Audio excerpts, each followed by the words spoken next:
নাম্বারটা বলছিলাম মনে হয় যে স্টাডি অফ বয়লার, তাই না? স্টিম জেনারেটিং সিস্টেম বা বয়লার। আচ্ছা, এটা একটু বলে নিই যে আমি কিন্তু ক্লাসে বলতেছি study of on a boiler, তাই না? এখন আমি যদি ওয়ার্ডটা চেঞ্জ করি study on steam generating unit, boiler বোঝা যাবে না? বয়লারের কাজ কি? স্টিম জেনারেট করা। সো আমি যদি ফর্মালি কোয়েশ্চেন করি যে study on a steam generating unit, তাহলে বয়লার লেখা যাবে না, ঠিক আছে?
আচ্ছা, স্টার্ট করি। হ্যাঁ, আজকে যে স্লাইডটা দিয়েছি যে ইঞ্জিন, ঠিক আছে?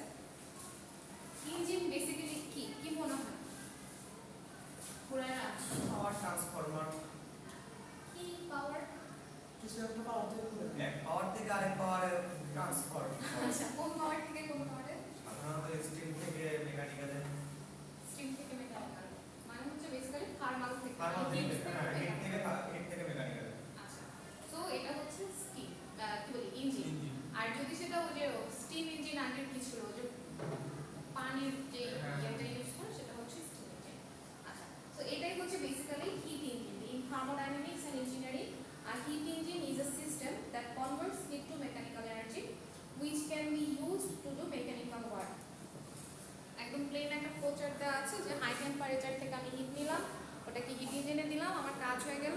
আর এক্সস্ট যে অতিরিক্ত হিট আছে সেটা আমি এনভায়রনমেন্টে দিয়ে দিলাম। দেখা গেল না? আচ্ছা, তারপর দেখো হিট ইঞ্জিনের দুটো ক্লাসিফিকেশন আছে, একটা হচ্ছে ইন্টারনাল কম্বাসন আর একটা হচ্ছে এক্সটার্নাল কম্বাসন। দুইটাই আমরা জানি।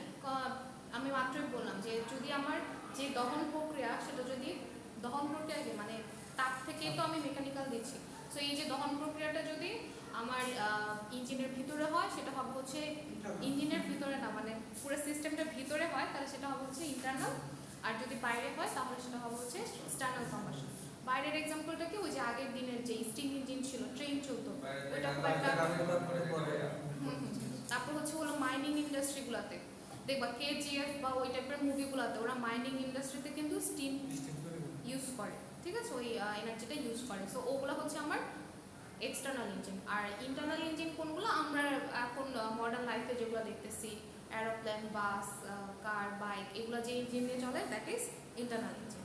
আচ্ছা, এইগুলো ডেফিনেশনগুলো তো পড়ে নিতেই পারবা যে combustion takes place within the working fluid of the engine and thus fluid gets contaminated with the combustion products. Petrol engine আছে, ডিজেল ইঞ্জিন আছে, এগুলো হচ্ছে ইন্টারনাল ইঞ্জিন।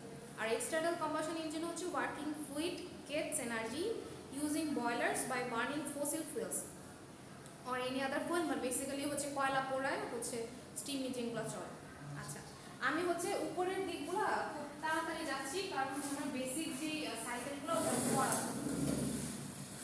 একদম বেসিক উপরের কম্পোনেন্ট বলো, টার্মিনোলজিগুলো আমি দেখায় লাস্টে সাইকেলটা আমি সময় নিয়ে পড়াবো। আচ্ছা, তারপর হচ্ছে হলো আরেক দুইটা ইঞ্জিন হচ্ছে হলো ইন্টারনাল ইঞ্জিনকে আবার দুই ভাগে ভাগ করা যায়, একটা হচ্ছে স্পার্ক ইগনিশন আর একটা হচ্ছে কম্প্রেশন ইঞ্জিন, ঠিক আছে? আচ্ছা, একটু লিখবো, দুইটা বলছি, একটা হচ্ছে ইন্টারনাল,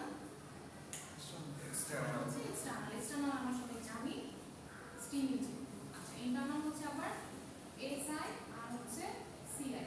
এসআই হচ্ছে স্পার্ক ইগনিশন, কম্প্রেশন ইগনিশন। ওকে, স্পার্ক ইগনিশন নাম শুনেই বোঝা যাচ্ছে যে আমার যে হিটটা বার হবে সেটা উত্তপ্ত করার জন্য আমার একটা ইয়ে থাকে, স্পার্ক থাকে। যেমন গ্যাসের চুলা ইউজ করেন? আমরা স্পার্ক ইউজ করি না, ওরকম একটা স্পার্ক থাকবে।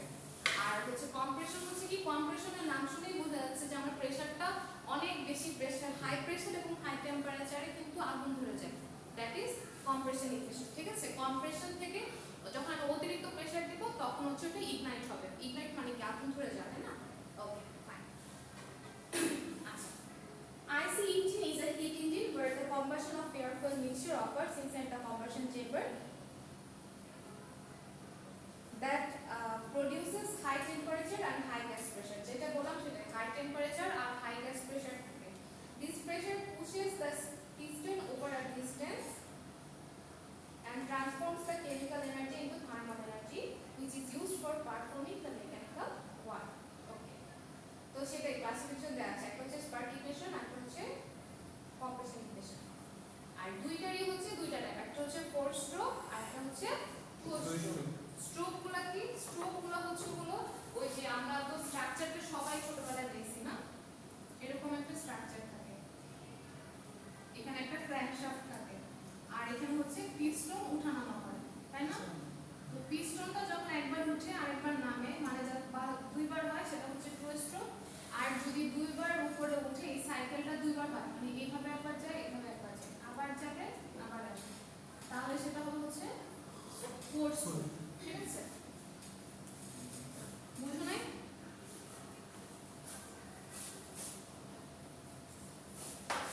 ছোটবেলায় ইঞ্জিন পড়ছো না এটা থাকতে ফিজিক্সে? না আমি আর্টস ছিলাম। আর্টসে ছিল না? আচ্ছা, আর কেউ আছো আর্টসে? নাই। আচ্ছা, এখন আমি স্ট্রোকটা একটু ডিটেইলসে বলতেছি। সেটা হচ্ছে ইঞ্জিনের একটা খুব পার্ট হচ্ছে এই সিলিন্ডার। স্ট্রাকচারটা মোর অর লেস এরকম। এইখানে থাকে হচ্ছে পিস্টন, মানে সিলিন্ডারের শেল থাকে, ওগুলো আমি আঁকতেছি না, জাস্ট পিস্টন। এটা কি বলছি? পিস্টন। পিস্টন এই সিলিন্ডারে উপরে থেকে ক্র্যাঙ্কশ্যাফট। তোমার মাথা, এখান থেকে হচ্ছে আমি ফুয়েল দেই, মানে ডিজেল বলো পেট্রোল বলো, এটা হচ্ছে আমার ইনটেক মেনিফোল্ড। আর এখান থেকে আমার গ্যাসটা চলে যায়, গ্যাসটা চলে যায়, এটাকে আমি বলি এক্সস্ট। মেনিফোল্ড এক্সস্ট মানে কি, যেই হচ্ছে হলো পোড়া দহনের পরে যে পোড়া গ্যাসটা থাকে, দেখো পিছন থেকে বাসের পিছন থেকে বের করে দেয় ভাবটা। আর এটা হচ্ছে ইনটেক মেনিফোল্ড, এটা দিয়ে হচ্ছে আমার গ্যাসটা ঢুকে, ওই যে ফুয়েল ঢুকে। এখন সিস্টেমটা কি, তো এখানে হচ্ছে এখানে আবার বাল্ব টাল্ব থাকে, অনেকটা অ্যাকসেসরিজ থাকে। আর এটা আমি বলছি কি পিস্টন। এখান থেকে যখন আমার ফুয়েলটা ঢুকে সেই মোমেন্টে পিস্টনটা থাকে হচ্ছে উপরে। এখানে যখন ফুয়েল ঢুকতেছে, ফুয়েলের প্রেসারে পিস্টনটা আস্তে আস্তে নিচে নামে। হয়ে গেল নাকি একটা স্ট্রোক, একবার পিস্টনটা উপর থেকে নিচে নামে। আর এইখানে পিস্টনের সাথে থাকে হচ্ছে ক্র্যাঙ্কশ্যাফট। পিস্টনটা যখন নিচে নামে, ক্র্যাঙ্কশ্যাফটের মুখটা যদি এই পাশে থাকে, ও ঘুরে এই পাশে চলে যায়। একটা স্ট্রোক হয়ে গেছে, ওয়ান স্ট্রোক না। এখন পিস্টনটা যখন নিচে নেমেছে, ওর নিচে চলে আসছে, ওর এখন কি হবে, ভলিউমটা বেড়ে গেছে। এখন আবার পিস্টনটা নিচ থেকে উপরে যাবে। কি জন্য যাবে? কারণ ওর তো প্রেসার বাড়াইতে হবে। এই ফুয়েলটাকে মাঝখানে কিন্তু এখন ফুয়েল ভর্তি হয়ে গেছে, পুরোটা এখন ফুয়েল। এখন ফুয়েলটাকে প্রেসার দিবে, প্রেসার দেওয়ার জন্য পিস্টনটা আবার নিচ থেকে উপরে যাবে।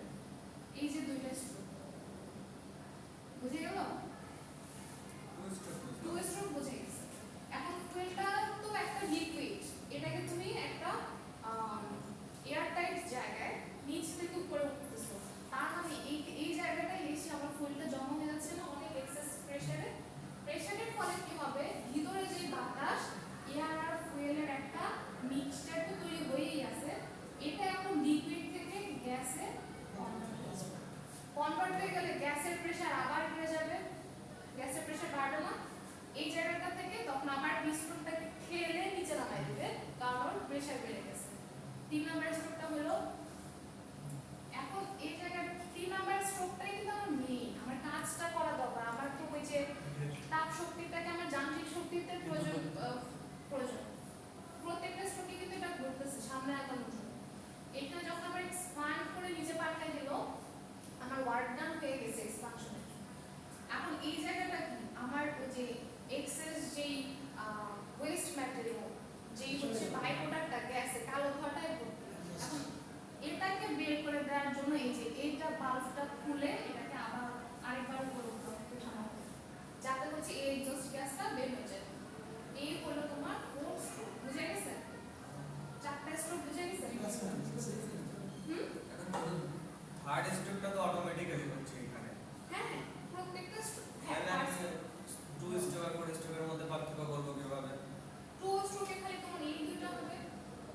এই দুটাই আসলো, তাহলে থার্ড স্ট্রোকে যে আমার যেটা হচ্ছে গ্যাস বেরিয়ে গেল, ওইটা বেরিয়ে গেল, ওইটা ফোন 4 নাম্বার স্ট্রোকে বেরিয়ে বেরিয়ে গেল, গেছে। সেটা ফোর স্ট্রোকে। হ্যাঁ টু স্ট্রোকে টু স্ট্রোকেও সিস্টেম ওরকম লেভেল চলে। টু স্ট্রোকে তো তোমার পাওয়ার কম,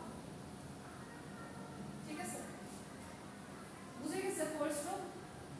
এটা একটু পর আমরা ডিটেইলসে পড়ব, তুমি পরের পড়াটা তোমার জন্য আমি আগে করে দেব, ঠিক আছে? আচ্ছা, এখন দেখো যে বেসিক কিছু কম্পোনেন্টের নাম দেওয়া আছে, ঠিক আছে? প্রথমে কি আছে? Cylinder block. এই যে সিলিন্ডার ব্লকটা আমি মাত্র ড্র করলাম, সেটা হচ্ছে যেটা হচ্ছে সিলিন্ডারটা বাইরের যে আউটার শেলটা, সেটা হচ্ছে আমার সিলিন্ডার ব্লক। তারপর সিলিন্ডার কি? সিলিন্ডার হচ্ছে যেটার মধ্যে আমি ফুয়েলটাকে রাখি, সেটাকে সিলিন্ডার। হেড, হেড হচ্ছে হলো সিলিন্ডারের একদম উপরের পার্টটা, দেখো এখানে একদম উপরের দিকে সিলিন্ডার হেড। ছবিটা একটু সবাই জুম করে দেখো, সিলিন্ডার হেডতে আছে। হ্যাঁ, তারপর হচ্ছে হলো সরি কম্বাসন হেড। হেডের পরে হচ্ছে মাঝখানের যে এরিয়াটা, সেটা হচ্ছে কম্বাসন চেম্বার। তারপর হচ্ছে পিস্টন অ্যান্ড কানেক্টিং রড। নিচেরটা হচ্ছে হলো উপরে হচ্ছে পিস্টন আর নিচে হচ্ছে কানেক্টিং রড। এই যে মাঝখানে লম্বাটা, এটা হচ্ছে কানেক্টিং রড। আচ্ছা, তারপর হচ্ছে পিস্টনের নিচে ক্র্যাঙ্কশাফট, সরি ক্যামশাফট। ক্যামশাফটের পরে ক্র্যাঙ্কশাফট। ক্র্যাঙ্কশাফট হচ্ছে বড়টা আর ক্যামশাফট হচ্ছে ছোট। আচ্ছা, তারপর ইয়েস, এটা তোমার ল্যাবে আঁকানোই লাগবে। তারপর হচ্ছে push rod, exhaust manifold, spark plug, intake manifold. মানে এগুলো সবগুলোর কাজ একটু দেখে নেবা, আর না বোঝার কিছু নাই। শুধুমাত্র একটা আমি বুঝিয়ে দিচ্ছি, যে সেটা হচ্ছে কার্বুরেটর। কার্বুরেটর হচ্ছে এখানে আমি এয়ার আর ফুয়েলের একটা মিক্সচার বলছি না, এটাতে একটা পরিমাপ আছে। এই কার্বুরেটর হচ্ছে এই এয়ার ফুয়েল মিক্সচারটাকে পরিমাপ করে তারপর আর কি, মানে ওটা হচ্ছে অনেকটা কি আমাদের যেমন স্পিডোমিটার আছে না, গাড়িতে চালানোর সময় স্পিড যেমন আমরা ইয়ে করি, কার্বুরেটরের কাজ হচ্ছে এয়ার ফুয়েল মিক্সচারটা কতটুকু ইনটেক হচ্ছে, ওটা জাস্ট একটা মেজারমেন্টের একটা ডিভাইস আর কি বলতে পারো, ঠিক আছে? আচ্ছা, তারপর হচ্ছে fuel injector, fly wheel, fuel pump সবই আমরা বলবো। ফুয়েল ইনজেক্টর মানে কি? যেটাতে হচ্ছে ফুয়েল ইনজেক্ট করা হয়, দ্যাট ইজ ফুয়েল ইনজেক্ট। এখন হচ্ছে যে টার্মিনোলজিগুলো আমরা দেখবো, ইঞ্জিনের টার্মিনোলজি, এটা হচ্ছে ইম্পর্টেন্ট।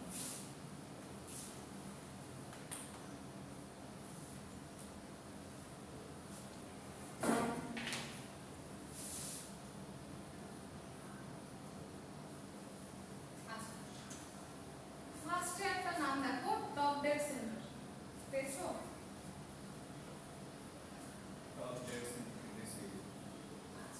টপ ডেড সেন্টার হচ্ছে এখানে তো আমাদের পিস্টন আছে, তাই না? পিস্টন আর নিচে হচ্ছে ক্র্যাঙ্কশ্যাফট আছে। ক্র্যাঙ্কশ্যাফটের থেকে সবচেয়ে ফার্থেস্ট যে পয়েন্ট, সেটা হচ্ছে আমার টপ ডেড সেন্টার। সেটা হচ্ছে ওই যে আমরা একটু আগে সিলিন্ডার হেড করেছি না, সিলিন্ডার হেডের কাছাকাছি হচ্ছে আমার টপ ডেড সেন্টার, ঠিক আছে? ফার্থেস্ট পয়েন্ট, এই যেটা থেকে একদম ফার্থেস্ট পয়েন্ট হচ্ছে আমার টপ ডেড সেন্টার, ঠিক আছে? বুঝে যাচ্ছে তো সবার? মেয়েরা বুঝতেছো? আচ্ছা, আর এই ক্র্যাঙ্কশ্যাফটের সবচেয়ে কাছাকাছি পয়েন্ট হচ্ছে বটম ডেড সেন্টার বা বিডিসি, ওকে? আচ্ছা, এই মাঝখানে সিলিন্ডারের যে diameter, that is called bore, okay? Top dead centre আর বটম ডেড সেন্টারের মাঝখানে যে ভলিউমটা, that is swept volume, swept volume.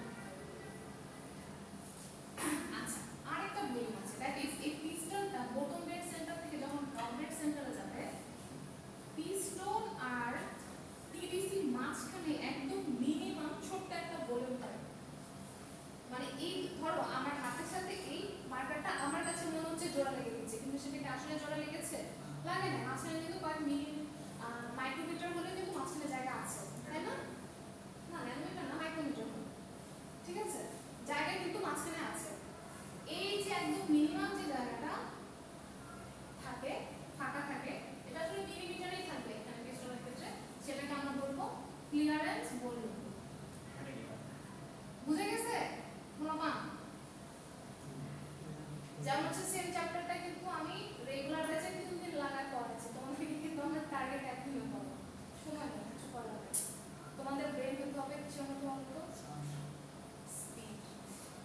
মেট্রোরেলের মতো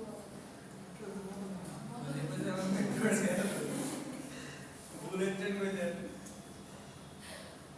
আচ্ছা শোনো, এই যে এটা হচ্ছে সুইফট ভলিউম, মাঝখানের ভলিউমটা, আর এই পিস্টনটাকে যখন আমি উপরে উঠে দিব, পিস্টন আর টিডিসি মাঝখানে, টপলেট সেন্টারের মাঝখানে যে volume, that is clearance volume. ঠিক আছে, বুঝা গেছে? আচ্ছা, এখন এই দুইটার যে ratio, that is called compression ratio. Total volume সবকিছু কিন্তু তোমার সিলিন্ডারের ভিতরে হচ্ছে, আমরা বলবো না ইঞ্জিনের total volume, that is not total volume divided by clearance volume, এটা হচ্ছে আমার compression ratio। ওকে, তার মানে হচ্ছে টোটাল ভলিউম বলতে কি আমার হচ্ছে এই যে এর ভিতরে সিলিন্ডারের টোটাল ভলিউম আর এই ক্লিয়ারেন্স ভলিউম, এই দুটো রেশিও হচ্ছে আমার টিডিসি থেকে বিডিসি থাকে ক্লিয়ারেন্স ইনক্লুডেড এর মধ্যে, তাহলে টোটাল ভলিউম টিডিসি থেকে বিডিসি যেটুকু ভলিউম এইটা এটার মধ্যে ক্লিয়ারেন্স কি ইনক্লুডেড না ইনক্লুডেড ধরে তারপর আবার ক্লিয়ারেন্স ভলিউম দিয়ে ভাগ। হ্যাঁ আচ্ছা, তাহলে কম্প্রেশন রেশিও হ্যাঁ দিয়ে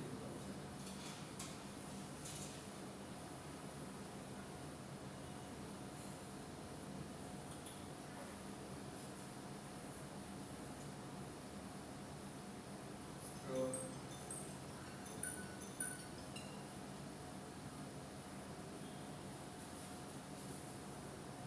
ঠিক আছে, কি করলাম আমি হ্যাশট্যাগটা ডিলিট করে দিলাম।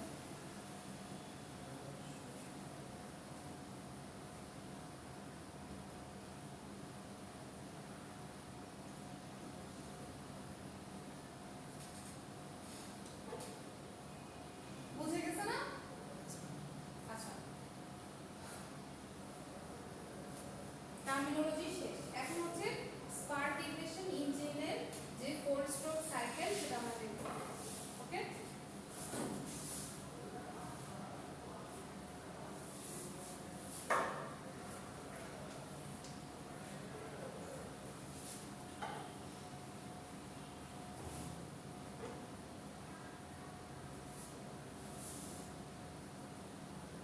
আচ্ছা এখন হচ্ছে এই যে 4 স্ট্রোক আর যে ইঞ্জিন, হ্যাঁ এটা কিন্তু তোমার ফিগারটা শিখতে হবে।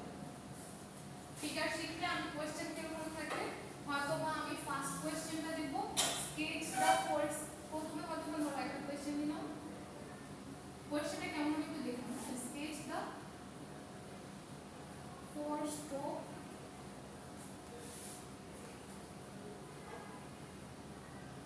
cycle diagram of SI engine, এটা ধরো আমি 4 মার্কস দিলাম, আর নিচেরটা দিব যেটা আঁকছো ওটার এক্সপ্লেন। ঠিক আছে, 6 বুঝা গেছে? দুইটা মিলে একটা সেট। ওকে,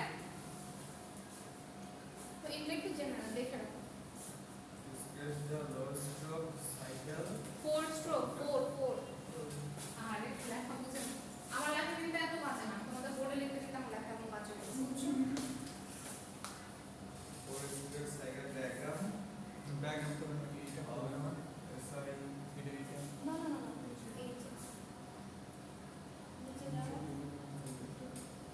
এই চারটা। আচ্ছা, চারটা যখন আমরা আঁকবো এত কিছু কিন্তু আমাদের মানে এক্সাক্ট তো সব তোমরা, আমি আশাও করি না যে তোমরা সব কিছু আঁকবা। তোমরা আঁকবে কি জানো, এই যে তোমাদের ক্র্যাঙ্কশ্যাফট আর এই যে পিস্টন, এই দুইটার পজিশনটা তোমাদেরকে দেখাতে হবে। ঠিকঠাক রাখতে হবে। হ্যাঁ, এই দুইটার পজিশন যদি ঠিকঠাক থাকে আমি 4 মার্কস দিয়ে দেব। যেটা ঘুরতেছে, এই যে এই ক্র্যাঙ্কশ্যাফটটা কিন্তু ঘুরতেছে, দেখো সবগুলো ছবিতে কিন্তু ক্র্যাঙ্কশ্যাফটের ডিরেকশন আলাদা। আমি দেখবো তোমাদের এই ক্র্যাঙ্কশ্যাফট আর এই পিস্টনের পজিশন, আদারওয়াইজ আর কি আঁকছো না আঁকছো দ্যাট ডাজন্ট ম্যাটার। আর স্পার্ক প্লাগের ক্ষেত্রে 3 নাম্বারটাই স্পার্ক দিতে হবে। ঠিক আছে, তো যখন তোমরা আঁকবা আমি খালি দেখবো তোমাদের ক্র্যাঙ্কশ্যাফটের পজিশন মানে রোটেশনের ডিরেকশনটা ঠিক আছে কিনা, আর হচ্ছে হলো যে পিস্টন আছে সেটার পজিশন ঠিক আছে, আর কোন সময় উপরে যাচ্ছে নিচে যাচ্ছে। পজিশন মানে তো বুঝতে পারছো, উপরেরটা নিচেরটা ঠিক, আমি এটাই চেক করবো, আর কিছু আমি চেক করবো না।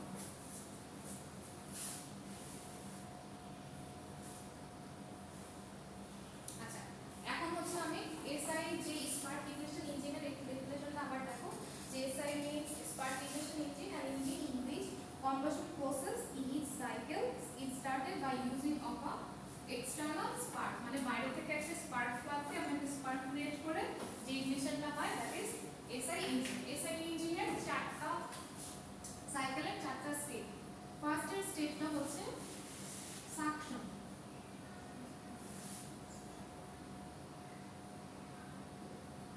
সাকশন তারপরেটা হচ্ছে হলো কম্প্রেশন। 3 নাম্বারটা হচ্ছে হলো কনভার্সন। 4 নাম্বারটা হচ্ছে এক্সঅশন বা এক্সস্ট। মানে হচ্ছে আমি আগে ফুয়েলটা ভিতরে নিলাম, ফুয়েল ইনটেক বেসিক কথা যদি আমি বলি এখানে ফুয়েল ইনটেক, ফুয়েলটাকে প্রেসারাইজ করা, ফুয়েল প্রেসারাইজ করার পরে হচ্ছে দহন প্রক্রিয়াটা শুরু হবে ইদার বাই স্পার্ক বা স্পার্ক দিয়ে শুরু হবে নাহলে কম্প্রেস করে দহন হবে। তারপর অতিরিক্ত যেই গ্যাসটা আছে ওটাকে বের করে দেব। এটাই হচ্ছে আমার ইঞ্জিনের বেসিক কথা। আচ্ছা সাকশন বা ইনটেক স্ট্রোকটা কি? ইনটেক অফ আচ্ছা ওইটার সাথে কেউ একটু কানেক্ট করো তো ফোন, ছবিটা দেখালে মনে হয় বেটার। ফোন কেউ কানেক্ট করতে পারো? ফোন কানেক্ট করার জন্য শিক্ষার্থীদের ওয়াইফাই টাওয়ারের দরকার। বলো মানে এত কথা বলতে এটা দরকার তো সেমভাবে নেটওয়ার্কে থাকতে হবে। তাহলে তোমাদের যে রেগুলার ব্যাচ ওরা কিভাবে করে? নিয়ে নিছে ওরা নিয়ে নেয় না, ওরা নিজেদের নিজেতেই করে। ওরা সেম ওয়ান থেকেই করা যায়। Yes.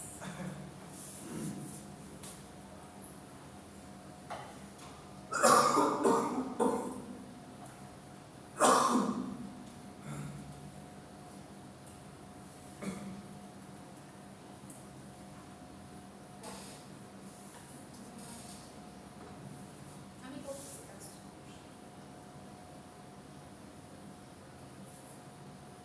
তোমাদের এই বাইরের ক্লাসের জন্য আমাদের জীবন থেকে কোনো আনন্দ আর থাকে না, বলো?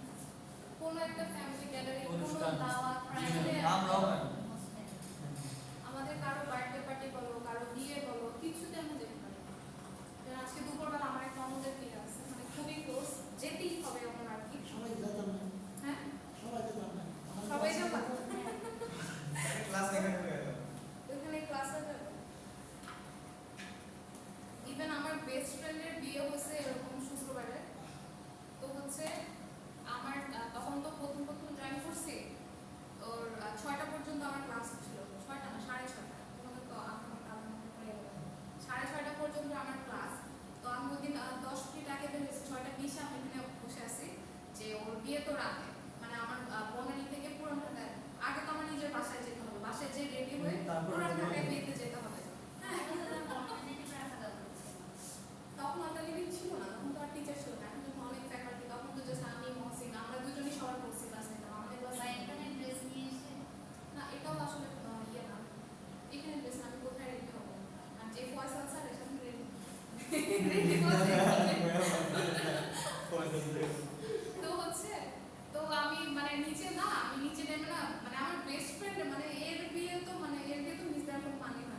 আমি নিচে সিএনজি পাচ্ছি না, দাঁড়ায় দাঁড়ায় না কান্না করতেছিলাম, আমার এই বিয়েটা কি মিস হবে, আমি কি পারবো না যেতে। দেন আমি 7টার দিকে বাসায় গেছি, 7টার দিকে রেডি হয়ে আমি 8:30টার দিকে হচ্ছে বের হয়েছি ওদের বিয়েতে যাওয়ার জন্য।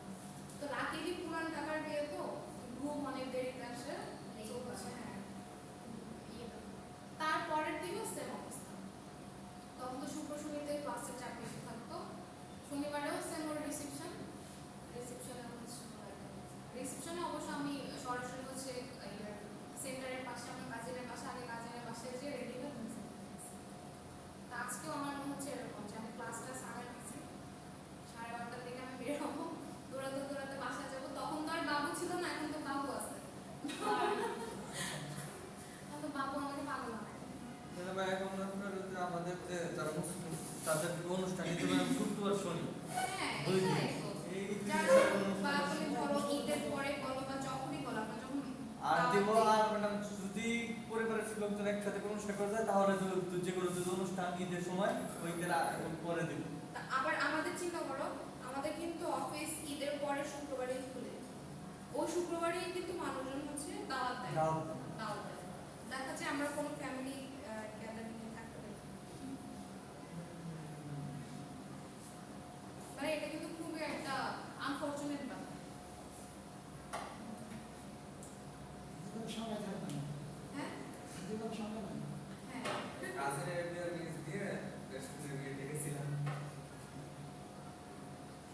যেখানে আসলে একটা আসলে ব্যাপার মানে আমাদের জীবনের আসলে কোনো ইয়ে নেই,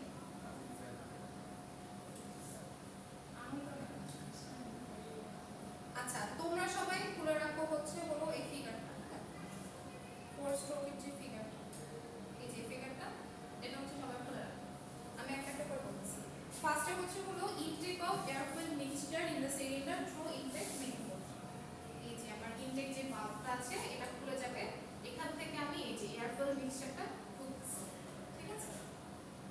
আচ্ছা তারপর হচ্ছে কি the piston travel from TDC to BDC with the intake of valve open and exhaust valve closed.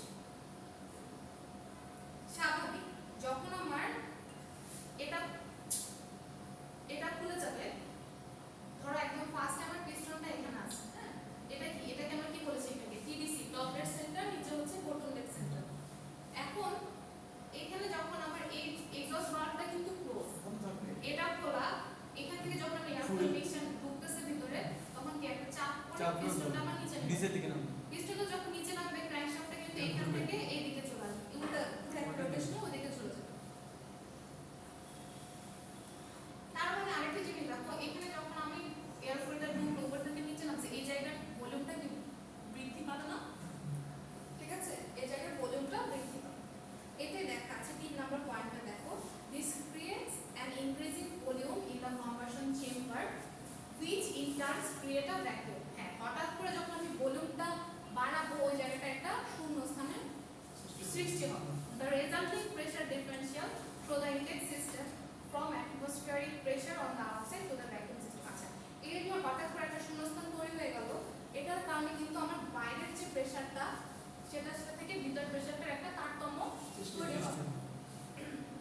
আচ্ছা সেটাই হচ্ছে আমার সিলিন্ডারটাকে পুশ করে ওই যে শূন্যস্থানে তারতম্য হলো ওটা ক্র্যাঙ্কশ্যাফটটাকে ঘুরাই দেবে। হ্যাঁ ঠিক আছে। As the air passes through the intake system, fuel is added to it and desired amount by the means of fuel injector or carburetor. Carburetor হচ্ছে মেজারমেন্ট করবে, ফুয়েল ইনজেক্টর হচ্ছে ভিতরে। আচ্ছা তারপর হচ্ছে কম্প্রেশন স্ট্রোক।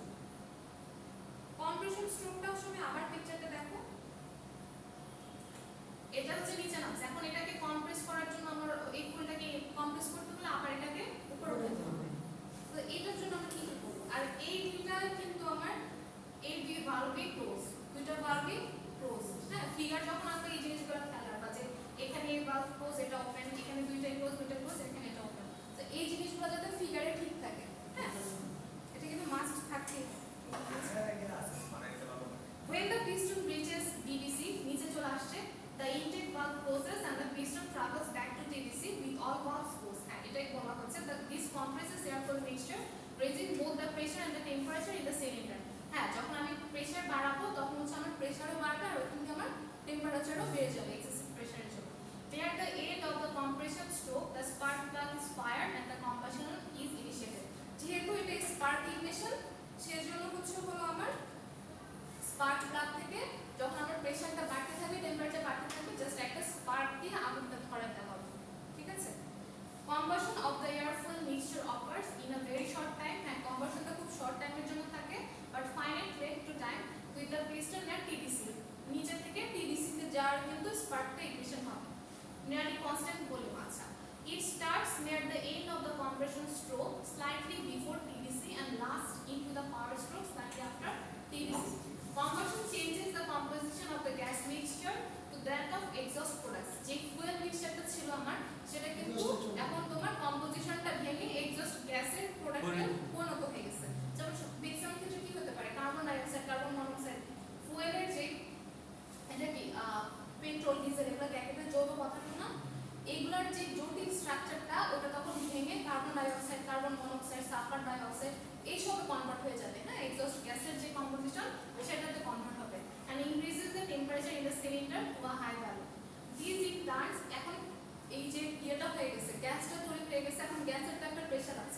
গ্যাসের প্রেশার কিন্তু সবচেয়ে বেশি, তাই না? These influence increases the pressure in the cylinder to a high value. এভাবে শেষ হয়ে গেল আমার কম্প্রেশন। প্রেশার বাড়ছে, ও কিন্তু নিচে আসছে, নিচে আসার কারণে হচ্ছে প্রেশার যেহেতু বেড়ে গেছে, এখন এখান থেকে আমার নিচে চলে আসতেছে। নিচে চলে আসার কারণে দেখো এটা ঘুরে আবার এদিকে চলে আসছে। ফার্স্ট এদিকে ছিল, এদিকে গেছে, আবার এখানে যেহেতু প্রেশার বাড়ছে এদিকে ঘুরছে, আবার এদিকে চলে আসছে। এটা আর এটা দুটো পজিশন কিন্তু ইম্পর্টেন্ট।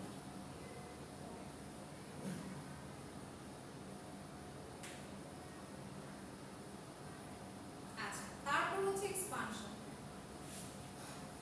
আচ্ছা, with all valves closed, the high pressure created by the compression process pushes the piston away from the PDC. This is the stroke which produces the output of the engine cycle. যখন এখান থেকে গ্যাসটা নিচে নিয়ে আসে তখন আমার basic work ডানটা হয়। আচ্ছা, এখন একটা জিনিস আমাকে বলো যে 4 স্ট্রোক ইঞ্জিন আর 2 স্ট্রোক ইঞ্জিন কোনটা বেশি এফিশিয়েন্ট হবে?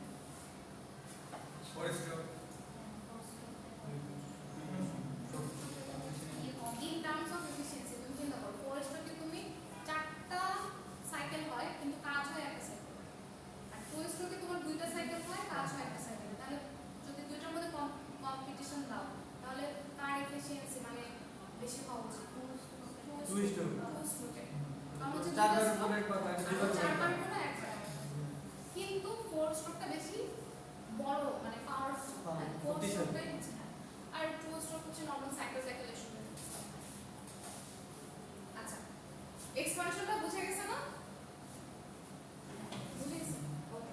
তারপরে হচ্ছে এক্সস্ট। এটা হচ্ছে by this time the piston reaches PDC, exhaust blowdown is complete and the cylinder is still full of exhaust gases at approximately atmospheric pressure. With the exhaust valve remaining open, the piston travels or exhaust valve open করে PDC থেকে TDC তে যায়. This pushes most of the remaining exhaust gases out of the cylinder into the exhaust system at about atmospheric pressure. প্রেশারটা 25 atmosphere থাকে। না sorry, atmospheric pressure থাকে 25, leaving only that trapped in the clearance volume. Just হচ্ছে clearance volume যতটুকু থাকে ওটুকু ভিতরে থাকে। The near the end of the exhaust stroke before TDC, the intake valve যখন এটা সবগুলা গ্যাস বের হয়ে যায় আস্তে আস্তে এবার ইনটেকটা আবার খুলতে থাকে, আবার ওই এয়ার ফুয়েল দিবে, তারপর আবার প্রসেসটা শুরু হবে। আচ্ছা, বুঝে গেছে? বুঝে গেছে তো? ক্লিয়ার? আচ্ছা, কয়টা বাজে? এটা কি করাবো কম্প্রেশন?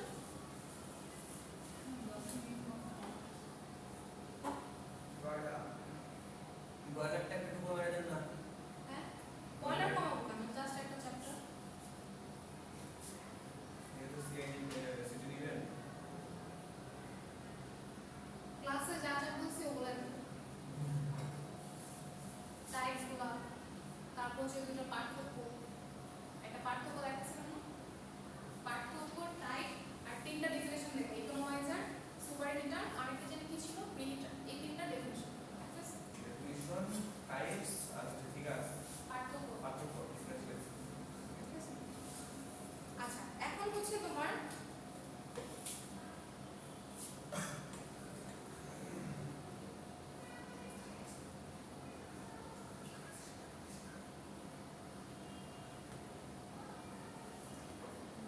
আচ্ছা, এটা নেক্সট ক্লাসে দেবো।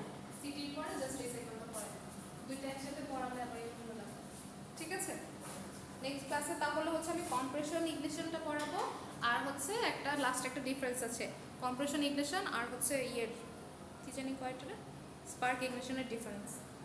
ওকে,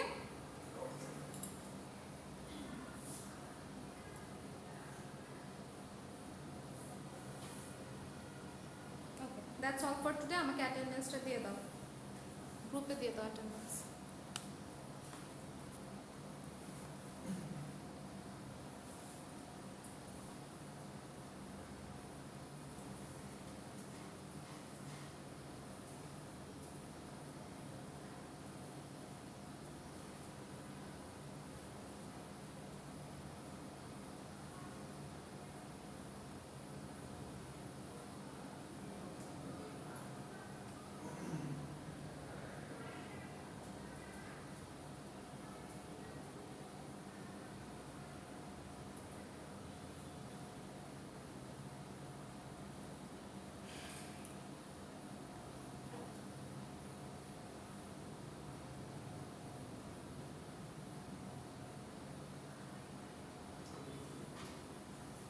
আচ্ছা দ্যাটস অল ফর টুডে